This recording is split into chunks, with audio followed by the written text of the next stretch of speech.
So Stewart's happy he got benched, right? Right?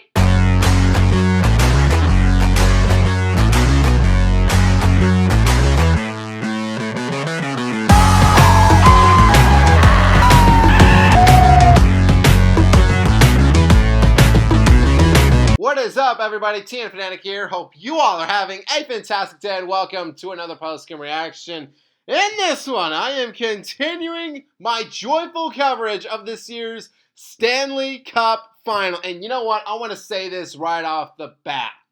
You know, no matter who wins this series, whoever wins this final, they have earned it. They have earned it, absolutely. And you know what? When this is all said and done, this is going to be an all-time classic. Like, this is something you are going to tell your grandkids about. Like, oh my gosh, like the Oilers and Panthers, they had one of the best finals of all time. Maybe the best final in the last 25 years because, oh my goodness, what a thriller we got to talk about here. For the third time in 4 games, we got an epic overtime thriller to talk about. The Edmonton Oilers beats the Florida Panthers in Game 4, 5-4 in overtime. Good for Edmonton. Good for the Oilers. Good for their fans. Because honestly, look, Game 3, I saw it, you saw it, we all saw it. They got destroyed. They were humbled in pretty much every phase of the game. So no block, he definitely had to make some changes coming into this game if his team was going to win. So in the starting lineup, Stetcher replaced Klimberg on defense. Jeff Skinner replaced Arvidsson. Perry went to the 4th line, and then Brown went up with McDavid. However, one change that Knobloch did not make, one that honestly shocked me, was who was going to start in net. Despite allowing 5 goals on 23 shots in Game 3, Stuart Skinner, he got the start for Edmonton in net. And I'll re-say what I said in my Game 3 reaction about Stuart Skinner, because he has had great moments. Like, when he's on, he's on. When he's off, he sucks. And that was clear in Game 3. So I was looking to see if Stewart learned, if he was going to do better in terms of tracking the puck. And you know what? Just not being phased if he does allow a few goals. Really, the game plan of not being phased, not being affected by anything that the Panthers do, that had to be this entire Oilers team game plan right here. Because in Game 3, again, it was an entertaining game. Despite Edmonton getting their butts kicked, it still had some entertaining moments. But with that came a lot of penalties. There were 140 minutes total of penalty time in Game 3. The Oilers had 85 of them. That couldn't happen again. As for the Panthers and keys for them in this game, I mean, look, like when you make an A+ on a test, I mean, there's really not much for you to improve on. Like, there's really not much for you to change. So I would assume that the Panthers, they would just do what they did in Game 3. And as for the tone in this game, I feel like that was a big key. Whoever set the tone, whether it was in hits, in shots, in goals, whatever that it was, whoever set that tone, that would play a huge role and a huge advantage for that team going forward. Well, in this first period, 2 minutes in, Sam Bennett, he has a wide open net, but he is denied by Stuart Skinner. And again, I give credit to Stuart Skinner. I want to make that very, very clear because he has had great games. And here he was hot early, and good thing that he was. 7 minutes in, the Panthers were out shooting the Oilers 8-1. The formula, I gotta be honest, it was looking a lot like how it did in Game 3. Like the Oilers, they have a great opening shift, and then the Panthers just take over. And here's another example of things not going the Oilers' way. Here is another example of them not learning from what happened in Game 3. So, they get a penalty at 10:38, and take a wild guess at who it is. Yep, it's Evander Kane. Yep, I don't know what it is. He just can't stay out of that penalty box. So, the Oilers have to go on the penalty kill. And then with just over a minute left for them to kill off, Nurse gets called for a trip. And this was obvious. This is an obvious penalty.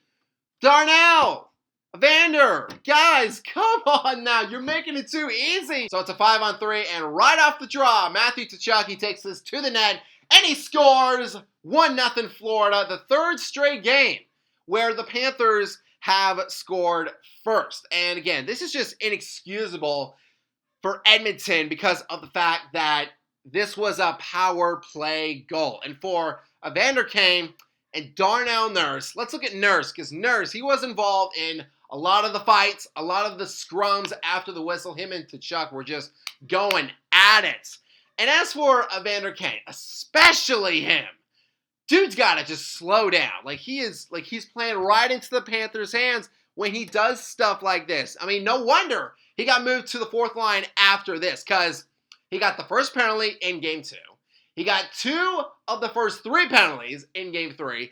And now he gets another one here, and he costs his team again. And you know what? These Oilers, this is what hurt them to start. They just did not learn at this point what happened in Game 3. 15-18.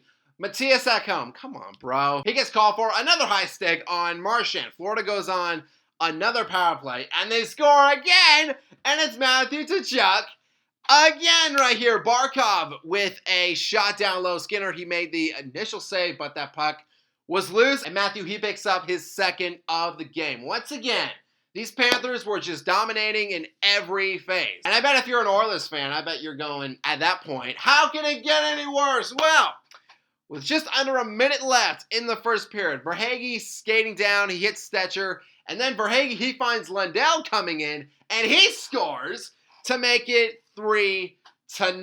Now, here's what I'll say about this third goal, is that these refs, I know they had their work cut out for them in Game 3, but in this game, this penalty right here, this should have been called. This should have been called. A clear high stick by Verhaeghe. He hits Stetcher. It was not called. That goal should not have counted. Regardless, things were not going well for Stuart Skinner in net. He was getting absolutely destroyed, which I was actually kind of shocked about because this was Game 4. Stuart Skinner, he is so good in Game 4s. But not here. So a change has to be made, and no block, he sends in Calvin Pickard, who does have now a 7-0 record in these playoffs. Just saying, to hopefully spark something within these Oilers. And clearly, you know what? It worked like a dream. 3:33 on the power play. McDavid and Draisaitl, that classic combo is coming to fruition again. But this time, it's not to score themselves, but it is to help Ryan Nugent-Hopkins get a wide open chance, and he scores. Oilers are on the board. And you know, throughout this series, in the second period of games, the Panthers, they would just turn it up to another level. Here, it was the Oilers. And Pickard, he continued to stay hot. 7:48 on the clock, turnover in the Oilers zone. Lundell had it all by himself, but Pickard, he comes in clutch with that save. And it seemed like at this point, everything was kind of starting to turn in the Oilers' favor. But now, here comes an absolute tidal wave. At 12:47, Ekholm pass to Nurse, and Darnell scores on an almost impossible shot. And give Nurse credit, not just for this goal, but, coming back after, having that penalty. Good for Nurse to score on this almost impossible shot. I mean, he got Bobrovsky just over his head into the net. A tight window, but Nurse, he put it there perfectly. And then 2 minutes and 18 seconds later, it's Darnell Nurse again with a nice centering pass to Podkolzin, who ties it up at 3. And oh my goodness, this is madness. This is crazy. Everyone at Rogers Place who was watching, they go absolutely bananas. And I do not blame them. The Edmonton Oilers, after they were getting destroyed again, they do what they've done many times this season and throughout the playoffs. They rise from the ashes. They rise and they make it a game. And now we go into the third, tied at 3. I felt like the next goal, it was going to be huge. And it's Wallman for Edmonton at 13:36. So Barkov, this is on him a little bit. He couldn't handle this puck. Oilers turned that around and give the assist to Kapanen for a very nice feed Once again, Wallman scores, and oh my gosh, the Edmonton Oilers take their first lead of the game, and it looked like they were going to close this out. So 2:26 left on the clock. Panthers go empty net. Now, a common thing that we've seen throughout this series, and I'm thankful that we do have this, is all these last second goals. You know, Corey Perry did it in game 2. And I was thinking to myself, like, there's no way, right? There's no way this is going to happen again. Oh, yes, it is, baby. Oh, my goodness. With 19.5 seconds left, Verhaeghe to Bennett. He throws it to center. Then Reinhart to Chuck. Matthew can't get it, but that puck is loose.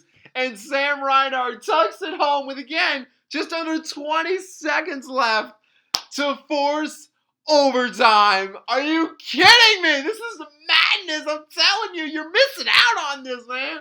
It's unbelievable. So in this overtime, both teams, I felt like they had very good chances. Like, you could tell through the TV, like they wanted it so bad. 13:07 on the clock. Bennett, he had this shot. Oh, he could have won it for Florida. He's been so clutch for them in this series and throughout the playoffs. He had a shot. Oh, I hit the crossbar. Unreal. Then soon after, the other way, McDavid, he had a nice chance in front, but that does not go. So the question is, you know, who is going to be the overtime hero? And if game 1, if that's the original movie, again, talking about how, like, Disney or someone's going to make this into, like, a real-life film. If game 1 is the original movie, game 4 is the sequel. And guess who's the hero in game 4? It's the same guy who won it in game 1, Leon Draisaitl. 11-18, puck calls it with a nice cross-ice pass. He finds Draisaitl. He scores to end this game. Once again, the Oilers take game 4 in a thrilling way, a huge boost for them.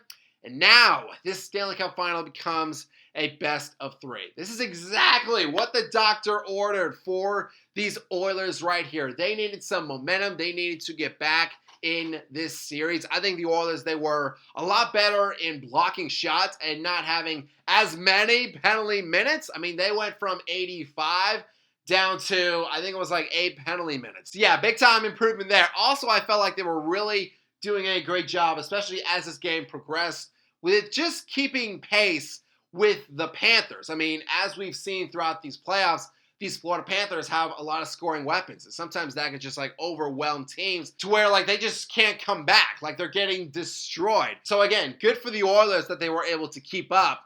But look, we got to tip our hat. If I had a hat, I would tip it. If I was wearing one, I would. We got to tip our hat to the guy that started all this. I feel like the guy that went onto the ice and ignited this spark for Edmonton, and that is Calvin Pickard. After his team seemed like they were getting the crap beat out of him, Pickard comes in there against, again, a deadly scoring Panthers team.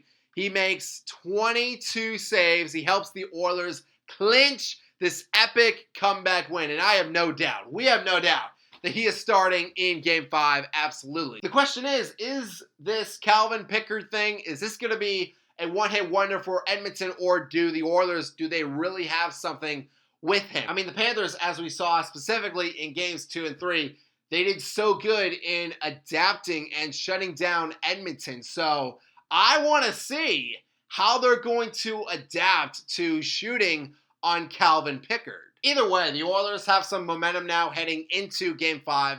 It's not a sudden death game, so that pressure is off of their shoulders. And if I'm a Panthers fan, I wouldn't be freaking out. I'd be a tad bit nervous, especially at where the series is right now. In the last games of a series, the Oilers are, like, they just turn it up to another level. Check this out right here. So, in the last 2 postseasons, in games 1 and 3, the Oilers' record is 10-14. The GAA is 3.75. Their power play 25.6, and their penalty kill is 72.8. Now again, that's in games 1 through 3. In games 4 through 7, the Oilers' record is 18-2. The GAA is 1.70. The power play is 32.1, and the penalty kill is 94.4.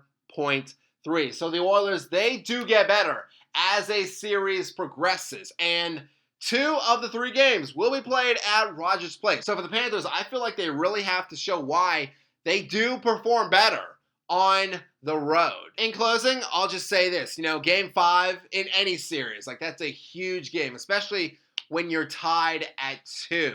So I feel like, honestly, whoever wins Game 5, they might take this whole thing. And you know what? Either way, it is going to be one entertaining game. Absolutely. But fans, that is going to do it for this post-game reaction. Thank you all so much for watching. If you all enjoyed this video, hit that subscribe button, hit that bell, and you can join our Fanatic Army. And honey salutes to all of you as always. And I hope that all of you have a fantastic day.